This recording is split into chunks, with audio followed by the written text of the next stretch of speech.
Capítulo 1. Tiago, servo de Deus e do Senhor Jesus Cristo, as 12 tribos que andam dispersas, saúde. Meus irmãos, tende grande alegria quando enfrentardes várias tentações, sabendo que a prova da vossa fé opera a paciência. Tenha, porém, a paciência a sua obra perfeita, para que sejais perfeitos e completos, sem faltar em coisa alguma. E se algum de vós tem falta de sabedoria, peça-a a Deus, que a todos dá liberalmente e o não lança em rosto, e ser-lhe-á dada. Peça-a, porém, com fé, em nada duvidando. Porque o que duvida é semelhante à onda do mar, que é levada pelo vento, e lançada de uma para outra parte. Não pense tal homem que receberá do Senhor alguma coisa. O homem de ânimo dobre é inconstante em todos os seus caminhos, mas glorie-se o irmão abatido na sua exaltação, e o rico em seu abatimento, porque ele passará como a flor da erva. Porque sai o sol com ardor, e a erva seca, e a sua flor cai, e a formosa aparência do seu aspecto perece. Assim se murchará também o rico em seus caminhos. Bem-aventurado o homem que suporta a tentação, porque, quando for provado, receberá a coroa da vida, a qual o Senhor tem prometido aos que o amam. Ninguém, sendo tentado, diga: de Deus sou tentado, porque Deus não pode ser tentado pelo mal, e a ninguém tenta. Mas cada um é tentado, quando atraído e engodado pela sua própria concupiscência. Depois, havendo a concupiscência concebido, dá à luz o pecado, e o pecado, sendo consumado, gera a morte. Não erreis, meus amados irmãos. Toda a boa dádiva e todo o dom perfeito vem do alto, descendo do Pai das luzes, em quem não há mudança nem sombra de variação. Segundo a sua vontade, ele nos gerou pela palavra da verdade, para que fôssemos como primícias das suas criaturas. Portanto, meus amados irmãos, todo homem seja pronto para ouvir, tardio para falar, tardio para se irar. Porque a ira do homem não opera a justiça de Deus. Por isso, rejeitando toda a imundícia e superfluidade de malícia, recebei com mansidão a palavra em vós enxertada, a qual pode salvar as vossas almas, e sede cumpridores da palavra, e não somente ouvintes, enganando-vos a vós mesmos. Porque se alguém é ouvinte da palavra, e não cumpridor, é semelhante ao homem que contempla ao espelho o seu rosto natural. Porque se contempla a si mesmo, e vai-se, e logo se esquece de como era. Aquele, porém, que atenta bem para a lei perfeita da liberdade, e nisso persevera, não sendo ouvinte esquecidiço, mas fazedor da obra, este tal será bem-aventurado no seu feito. Se alguém entre vós cuida ser religioso, e não refreia a sua língua, antes engana o seu coração, a religião desse é vã. A religião pura e imaculada para com Deus e Pai é esta: visitar os órfãos e as viúvas nas suas tribulações, e guardar-se incontaminado do mundo. Capítulo 2. Meus irmãos, não tenhais a fé de nosso Senhor Jesus Cristo, Senhor da glória, em acepção de pessoas. Porque se no vosso ajuntamento entrar algum homem com anel de ouro no dedo, com trajes preciosos, e entrar também algum pobre com um sórdido traje, e atentardes para o que traz o traje precioso, e lhe disserdes: assenta-te tu aqui num lugar de honra, e disserdes ao pobre: tu, fica aí em pé, ou assenta-te abaixo do meu estrado. Porventura não fizestes distinção entre vós mesmos, e não vos fizestes juízes de maus pensamentos? Ouvi, meus amados irmãos. Porventura não escolheu Deus aos pobres deste mundo para serem ricos na fé e herdeiros do reino que prometeu aos que o amam? Mas vós desonrastes o pobre. Porventura não vos oprimem os ricos e não vos arrastam aos tribunais? Porventura não blasfemam eles o bom nome que sobre vós foi invocado? Todavia, se cumprirdes conforme a Escritura, a lei real, amarás a teu próximo como a ti mesmo, bem fazeis. Mas, se fazeis acepção de pessoas, cometeis pecado, e sois condenados pela lei como transgressores. Porque qualquer que guardar toda a lei, e tropeçar em um só ponto, tornou-se culpado de todos. Porque aquele que disse: não cometerás adultério, também disse: não matarás. Se tu, pois, não cometeres adultério, mas matares, estás feito transgressor da lei. Assim falai, e assim procedei como devendo ser julgados pela lei da liberdade. Porque o juízo será sem misericórdia sobre aquele que não fez misericórdia, e a misericórdia triunfa do juízo. Meus irmãos, que aproveita se alguém disser que tem fé e não tiver as obras? Porventura a fé pode salvá-lo? E, se o irmão ou a irmã estiverem nus e tiverem falta de mantimento cotidiano, e algum de vós lhes disser, ide em paz, aquentai-vos e fartai-vos, e não lhes derdes as coisas necessárias para o corpo, que proveito virá daí? Assim também a fé, se não tiver as obras, é morta em si mesma. Mas dirá alguém, tu tens a fé, e eu tenho as obras. Mostra-me a tua fé sem as tuas obras, e eu te mostrarei a minha fé pelas minhas obras.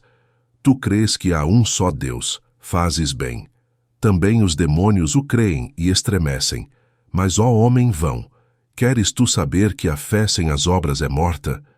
Porventura o nosso pai Abraão não foi justificado pelas obras, quando ofereceu sobre o altar o seu filho Isaque?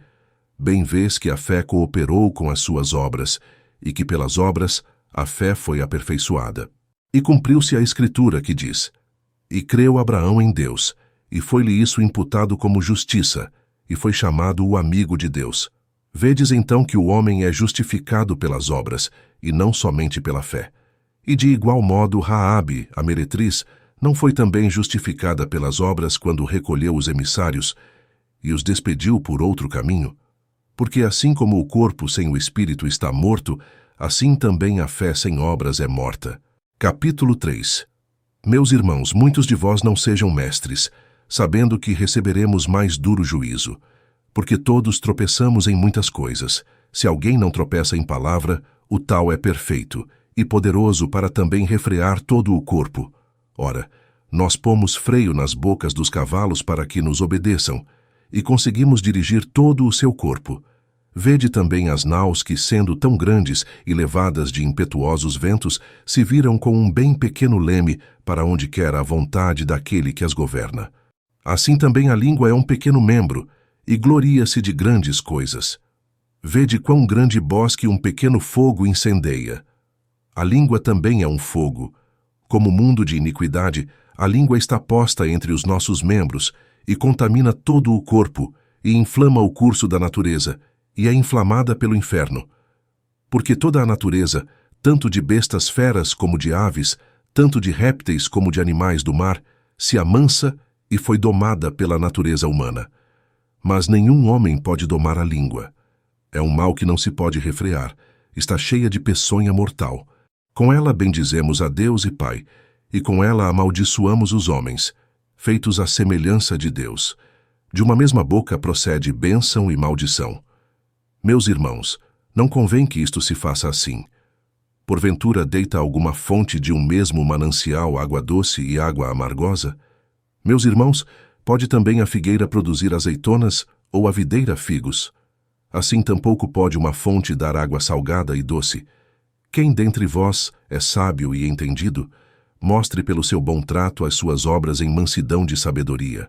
Mas se tendes amarga inveja e sentimento contencioso em vosso coração, não vos glorieis nem mintais contra a verdade. Essa não é a sabedoria que vem do alto, mas é terrena, animal e diabólica. Porque onde há inveja e espírito contencioso aí, há perturbação e toda a obra perversa. Mas a sabedoria que do alto vem é primeiramente pura, depois pacífica, moderada, tratável, cheia de misericórdia e de bons frutos, sem parcialidade e sem hipocrisia. Ora, o fruto da justiça semeia-se na paz para os que exercitam a paz. Capítulo 4. De onde vêm as guerras e pelejas entre vós? Porventura não vem disto a saber dos vossos deleites, que nos vossos membros guerreiam? Cobiçais e nada tendes, matais e sois invejosos e nada podeis alcançar. Combateis e guerreais e nada tendes, porque não pedis. Pedis e não recebeis, porque pedis mal, para o gastardes em vossos deleites. Adúlteros e adúlteras, não sabeis vós que a amizade do mundo é inimizade contra Deus? Portanto, qualquer que quiser ser amigo do mundo, constitui-se inimigo de Deus. Ou cuidais vós que em vão diz a Escritura, O Espírito que em nós habita tem ciúmes. Antes ele dá maior graça. Portanto diz: Deus resiste aos soberbos, mas dá graça aos humildes. Sujeitai-vos, pois, a Deus, resisti ao diabo, e ele fugirá de vós.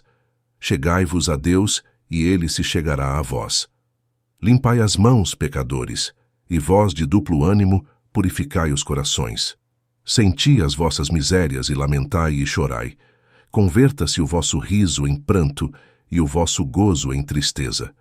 Humilhai-vos perante o Senhor, e ele vos exaltará. Irmãos, não faleis mal uns dos outros. Quem fala mal de um irmão e julga a seu irmão fala mal da lei, e julga a lei. E se tu julgas a lei, já não és observador da lei, mas juiz. Há só um legislador que pode salvar e destruir. Tu, porém, quem és que julgas a outro? Eia agora vós que dizeis: hoje ou amanhã iremos a tal cidade, e lá passaremos 1 ano, e contrataremos e ganharemos. Digo-vos que não sabeis o que acontecerá amanhã. Porque que é a vossa vida? É um vapor que aparece por um pouco, e depois se desvanece. Em lugar do que devíeis dizer: se o Senhor quiser, e se vivermos, faremos isto ou aquilo. Mas agora vos gloriais em vossas presunções. Toda a glória tal como esta é maligna. Aquele, pois, que sabe fazer o bem e não o faz, comete pecado. Capítulo 5. Eia, pois agora vós, ricos, chorai e pranteai por vossas misérias, que sobre vós hão de vir. As vossas riquezas estão apodrecidas, e as vossas vestes estão comidas de traça. O vosso ouro e a vossa prata se enferrujaram, e a sua ferrugem dará testemunho contra vós, e comerá como fogo a vossa carne. Entesourastes para os últimos dias. Eis que o salário dos trabalhadores que ceifaram as vossas terras, e que por vós foi diminuído, clama. E os clamores dos que ceifaram entraram nos ouvidos do Senhor dos Exércitos. Deliciosamente vivestes sobre a terra, e vos deleitastes. Cevastes os vossos corações como num dia de matança. Condenastes e matastes o justo, ele não vos resistiu. Sede, pois, irmãos, pacientes até a vinda do Senhor. Eis que o lavrador espera o precioso fruto da terra, aguardando-o com paciência, até que receba a chuva temporã e serôdia. Sede vós também pacientes, fortalecei os vossos corações, porque já a vinda do Senhor está próxima. Irmãos, não vos queixeis uns contra os outros, para que não sejais condenados. Eis que o juiz está à porta. Meus irmãos, tomai por exemplo de aflição e paciência os profetas que falaram em nome do Senhor. Eis que temos por bem-aventurados os que sofreram. Ouvistes qual foi a paciência de Jó, e vistes o fim que o Senhor lhe deu. Porque o Senhor é muito misericordioso e piedoso. Mas, sobretudo, meus irmãos, não jureis nem pelo céu nem pela terra, nem façais qualquer outro juramento. Mas que a vossa palavra seja sim, sim, e não, não, para que não caiais em condenação. Está alguém entre vós aflito? Ore. Está alguém contente? Cante louvores. Está alguém entre vós doente? Chame os presbíteros da igreja e orem sobre ele, ungindo-o com azeite em nome do Senhor. E a oração da fé salvará o doente, e o Senhor o levantará. E se houver cometido pecados, ser-lhe-ão perdoados. Confessai as vossas culpas uns aos outros, e orai uns pelos outros, para que sareis. A oração do justo pode muito em seus efeitos. Elias era homem sujeito às mesmas paixões que nós, e orando, pediu que não chovesse, e por 3 anos e 6 meses não choveu sobre a terra. E orou outra vez, e o céu deu chuva, e a terra produziu o seu fruto. Irmãos, se algum dentre vós se tem desviado da verdade, e alguém o converter, saiba que aquele que converter um pecador do erro do seu caminho, salvará da morte uma alma, e cobrirá uma multidão de pecados.